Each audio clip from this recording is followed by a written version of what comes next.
पिछले अध्याय में हमने देखा कृष्ण का विराट रूप जिसने अर्जुन के मन को हिला दिया। अब जब वह रूप समाप्त हुआ, अर्जुन ने एक नया प्रश्न पूछा। हे प्रभु, आपके उपासक दो प्रकार के हैं। एक वे जो आपको साकार रूप में पूजते हैं और दूसरे वे जो निराकार अनंत ब्रह्मा की आराधना करते हैं।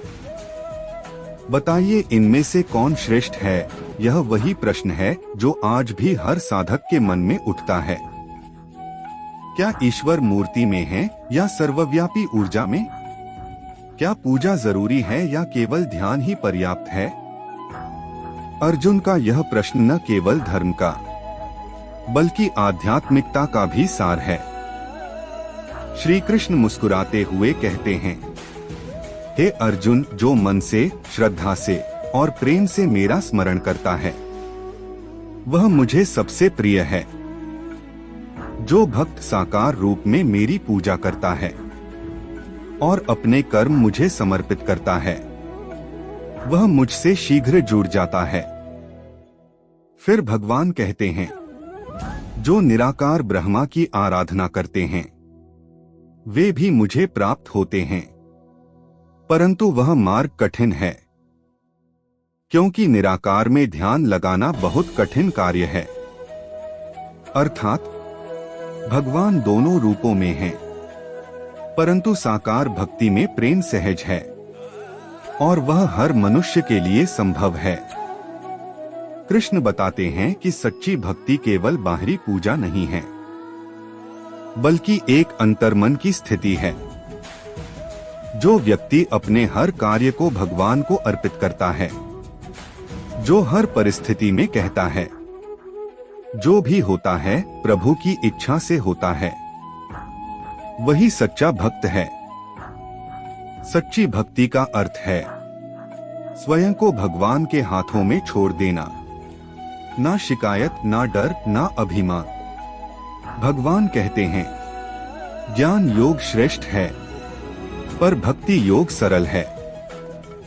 ज्ञान मार्ग में व्यक्ति को मन को नियंत्रित करना पड़ता है, अहंकार को समाप्त करना पड़ता है। लेकिन भक्ति मार्ग में बस प्रेम चाहिए, विश्वास चाहिए, समर्पण चाहिए। ज्ञान बुद्धि से जोड़ता है, भक्ति हृदय से जोड़ती है। भगवान अर्जुन को बताते हैं कि कौन से गुण वाले व्यक्ति उन्हें सबसे प्रिय हैं।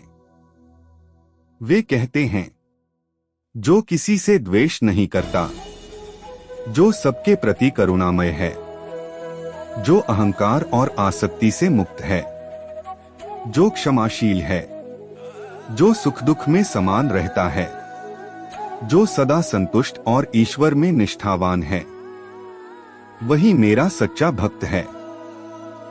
फिर आगे कहते हैं, जो अपने शत, जो अपमान और सम्मान में एक समान है, जो मौन रहता है और आत्मसंयमी है, वह भी मुझे अत्यंत प्रिय है। यहाँ भगवान यह नहीं कह रहे कि भक्त को संसार से भागना चाहिए, बल्कि उसे संसार में रहते हुए भी अंदर से शांत और समर्पित रहना चाहिए। भगवान आगे कहते हैं, हे अर्जुन, जो व्यक्ति श्रद्धा के साथ इन उपदेशों को अपनाता है वह मुझे अत्यंत प्रिय है। इसका अर्थ है, भक्ति केवल जप तप का नाम नहीं, बल्कि एक जीवन शैली है। भक्त वह नहीं जो मंदिर में जाता है, बल्कि वह है जो हर व्यक्ति में भगवान को देखता है, जो प्रेम करता है, जो माफ करता है, जो देने में आनंद पाता है, वही सच्चा भगवत भक्त है।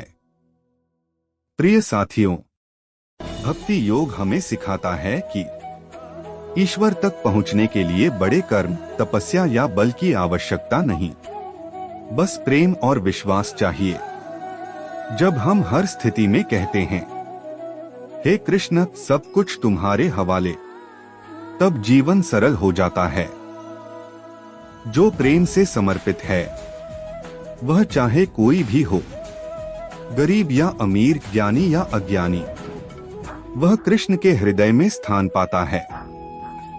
इसलिए याद रखिए, भगवान को तर्क से नहीं, प्रेम से पाया जाता है। जय श्री कृष्ण। अगले अध्याय में हम प्रवेश करेंगे अध्याय 13 क्षेत्र क्षेत्रज्ञ विभाग योग, जहां श्री कृष्ण समझाएंगे शरीर और आत्मा के वास्तविक अंतर को और बताएंगे कि जीवन का सच्चा उद्देश्य क्या है।